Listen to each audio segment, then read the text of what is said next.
আপনাদের প্রত্যেককে আমার চ্যানেলে স্বাগত জানাই। আপনারা দিচ্ছেন কৃষ বাবুর কোচিং। দেখুন, আমি আজকে আপনাদের আরেকটা নতুন ক্লাস নিয়ে এসেছি আপনাদের সামনে। এখানে দেখুন 2, 4, 8 এবং 16 এই সংখ্যাগুলি দিয়ে যে কোনো সংখ্যাকে কিভাবে ভাগ করবেন। অর্থাৎ কোনো একটা বড় সংখ্যা দেওয়া থাকলো, সেই সংখ্যাটিকে আপনাকে বললো যে 8 দিয়ে এই সংখ্যাটিকে ভাগ যাবে কিনা, কিংবা 16 কিংবা 4 কিংবা 2 দিয়ে। তো এই সংখ্যাগুলো দিয়ে ভাগ করার নিয়ম একটা আছে, ঠিক আছে? সেই নিয়মটা আপনাকে বলছি। দেখুন, 2 এর পাওয়ার যদি 1 হয় কত হবে? 2। আচ্ছা, 2 এর পাওয়ার যদি 2 হয় কত হবে? 4। 2 এর পাওয়ার যদি 3 হয় কত হবে? 8। 2 এর পাওয়ার যদি 4 হয় কত হবে? 16। ঠিক আছে? তাহলে এই ফর্মুলাটি আপনি খালি মনে রাখবেন, তাহলে পরে যে কোনো ধরনের বড় সংখ্যা আপনাকে বললে পরে আপনি বলে দিতে পারবেন যে এই সংখ্যাটি 2, 4, 8 এবং 16 দিয়ে ভাগ যাবে কি না। কীভাবে বুঝবেন? দেখুন, যে সংখ্যাটি দেওয়া থাকবে যদি 16 দিয়ে ভাগ করার কথা বলে, তাহলে আপনাকে মনে রাখতে হবে যেহেতু 2 এর পাওয়ার 4 হলে কত হয়? 16। তাহলে শেষের 4টি সংখ্যা যদি 16 দিয়ে ভাগ যায় তবেই আপনি বলতে পারবেন যে উপরোক্ত সংখ্যাটি 16 দিয়ে ভাগ যাবে। সেমভাবে 8 মানে কি? 2 এর পাওয়ার 3। অর্থাৎ যে কোনো সংখ্যার শেষের 3টি সংখ্যা যদি 8 দিয়ে ভাগ যায় তাহলে আপনি বলতে পারবেন যে সংখ্যাটি 8 দিয়ে ভাগ যাবে। সেমভাবে 2 এর পাওয়ার 2 মানে কি? 4। তাহলে শেষের 2টি সংখ্যা যদি 4 দিয়ে ভাগ যায় তাহলে আপনি বলতে পারবেন যে সংখ্যাটি 4 দিয়ে ভাগ যাবে। এবং দেখুন, 2 দিয়ে কিভাবে? শেষের একটি সংখ্যা যদি 2 দিয়ে ভাগ যায় তাহলে আপনি বলতে পারবেন যে সংখ্যাটি 2 দিয়ে ভাগ যাবে। দেখুন, আমি এই সমাধানটি একটু করে দেখাচ্ছি আপনাদের। দেখুন, এখানে আমি বোর্ডে একটি অঙ্ক লিখে রেখেছি অলরেডি। এখানে দুটো সংখ্যা দেওয়া আছে, 9433553976। আর দ্বিতীয় একটি সংখ্যা দেওয়া আছে 9832146348।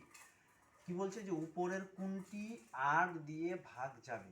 অর্থাৎ উপরে যে দুটো সংখ্যা দেওয়া আছে সেই দুটো সংখ্যার মধ্যে কোনটি 8 দিয়ে ভাগ যাবে। তাহলে আমি কি বললাম? 8 মানে কি? 2 এর পাওয়ার 3 যদি লেখা হয় তাহলে কত হয়? 8। অর্থাৎ যে দুটো সংখ্যা দেওয়া আছে সেই সংখ্যা দুটির শেষের 3টি সংখ্যা 8 দিয়ে ভাগ যাচ্ছে কিনা সেটা আপনাকে মনে মনে দেখতে হবে। তাহলে আমরা দেখি 8 দিয়ে, এটাকে দেখি দ্বিতীয় নাম্বার। শেষের 3টি সংখ্যা কি কি আছে? 3, 4, 8। তাহলে এটাকে যদি 8 দিয়ে আমরা ভাগ করি, 4 8 32, পরে থাকছে কত? 28। তাহলে 28 8 দিয়ে ভাগ যাওয়া সম্ভব না, সুতরাং এটা হবে না, কেটে দিলাম।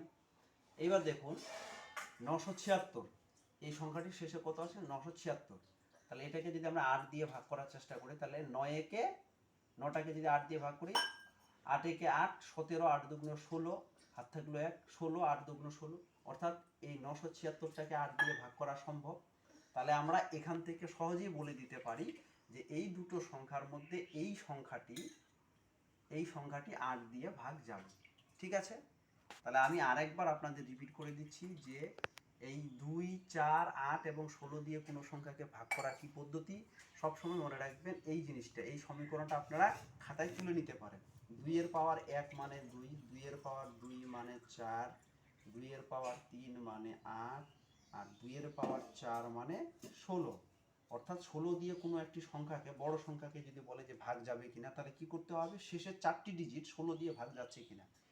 সেমভাবে 2 এর পাওয়ার যেহেতু 8, তাহলে শেষের 3টি সংখ্যা 8 দিয়ে ভাগ যাচ্ছে কিনা। সেমভাবে যদি 4 দিয়ে বলে তাহলে শেষের 2টি সংখ্যা 4 দিয়ে ভাগ যাচ্ছে কিনা। এবং 2 দিয়ে যদি হয় তাহলে শেষের একটি সংখ্যা, লাস্টে যে সংখ্যাটি, সেটাকে 2 দিয়ে ভাগ যাচ্ছে কিনা। দেখুন, আমি বোর্ডের আরেক দিকে আরেকটা অঙ্ক লিখে রেখেছি। এখানে দেখুন দুটো সংখ্যা দেওয়া আছে, বলছে উপরের কোন সংখ্যাটি 4 দিয়ে ভাগ যাবে।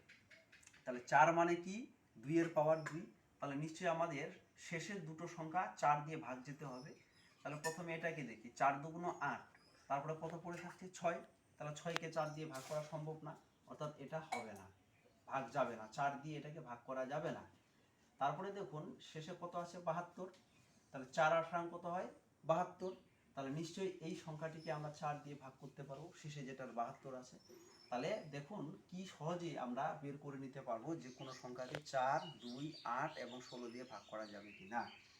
তাহলে এই সংখ্যাটিকে আমরা কিন্তু 4 দিয়ে ভাগ করতে পারবো। তো দর্শক বন্ধুরা, আশা করি আপনাদের এই ক্লাসটি অবশ্যই হেল্পফুল হবে আপনাদের।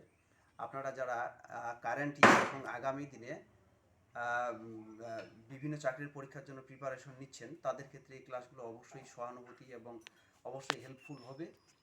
আপনারা যারা আমার চ্যানেলটিকে নতুন দেখছেন তারা অবশ্যই আমার চ্যানেলটিকে সাবস্ক্রাইব করবেন, লাইক করবেন, এবং যে কোনো ধরনের যদি বিষয় নিয়ে আপনাদের ক্লাস দরকার হয় তাহলে অবশ্যই কমেন্ট বক্সে লিখে জানাবেন। আমি চেষ্টা করব পরবর্তীতে সেই ক্লাসগুলো তৈরি করার। নমস্কার, ধন্যবাদ।